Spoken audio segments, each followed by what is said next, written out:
Hi, Chris here with MuseGrid. Let's take a look at building some more buttons. Now I really like this next set of buttons that we're going to take a look at, and these are called Frosty because they create this kind of like frosted glass effect. So let's preview these.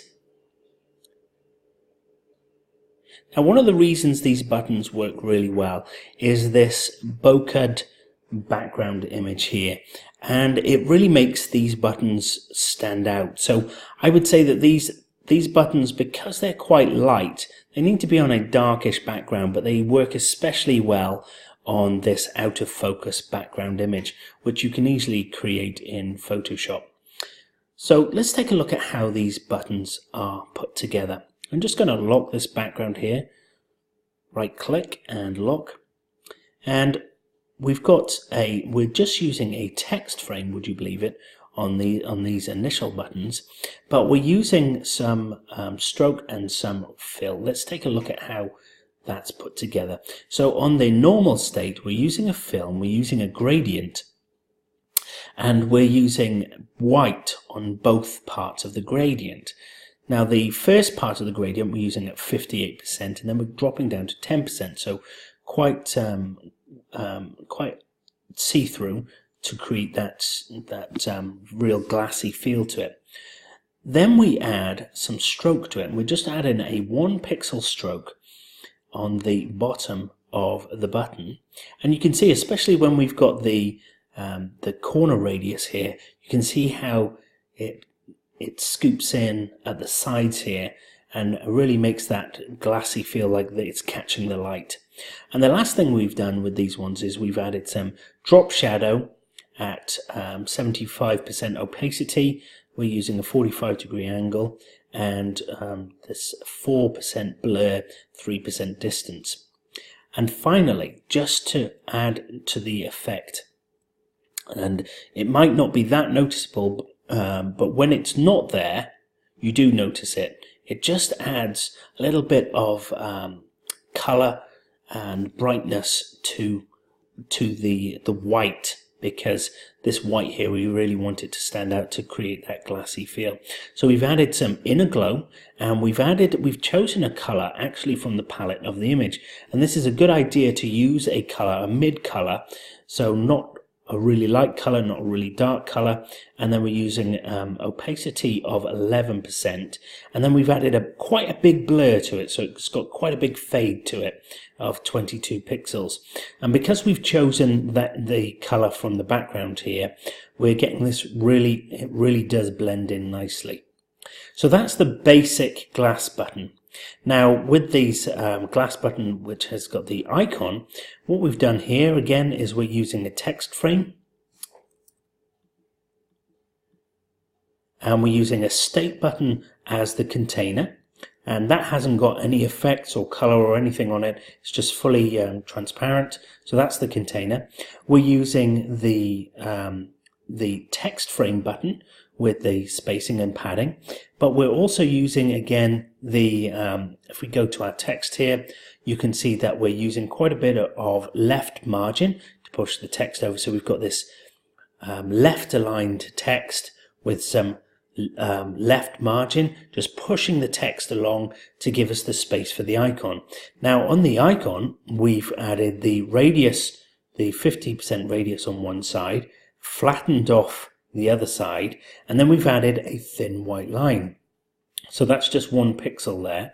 And then we've added our icon, and it works really well with flat icons like this. This really stands out well on. So when we put that all together, put that back into the state button, we've got that thick blue line that shows up to tell us that the button is within the state button, and we put that all together, and we get that really nice effect of this two-tone button. And because obviously this icon has got the gradient, the semi-transparent gradient, it just makes that corner, that edge, just slightly more white, and just makes it really stand out. So we've done the same with all of these, just change the border radius of them.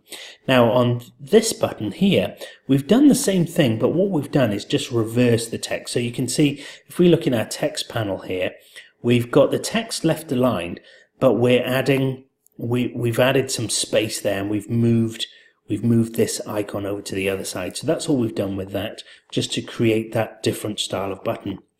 Now, with these buttons lower down, all we've done here is just switched off the shadow, so they feel like they're not lifted off the page as much. But if you think about this technique, you could use this technique for all sorts of other UI elements. If you wanted to create an entirely kind of glass feeling user interface, just use the same technique. So if we wanted to make, let's say for instance, we wanted to make a modal box or something like that, or some kind of pop-up, we could use the same technique. We could just switch this off here. Let's make this a little bit bigger, and then if we create another box underneath it, let me just remove some of these buttons just for a moment while we do this, and we'll add a gradient fill, vertical. We're going to have them both white. And we used, if you remember, I think it was 34%, was it, or 54, and I think 10 here. And then if we add some stroke to it, we'll just add 1 pixel white stroke there, so we can pop that underneath there. And then we're going to, let's just give it a little bit of space there.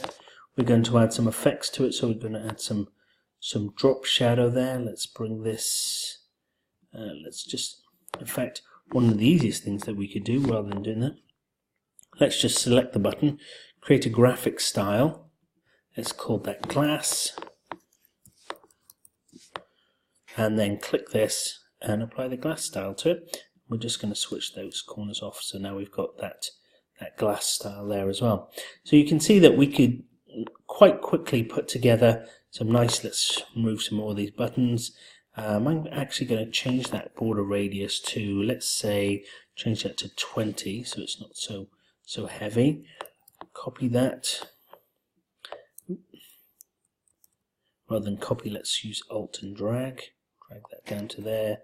And then if we just switch these over like this, then we can, now we've got a kind of a, let's turn the shadow off on this.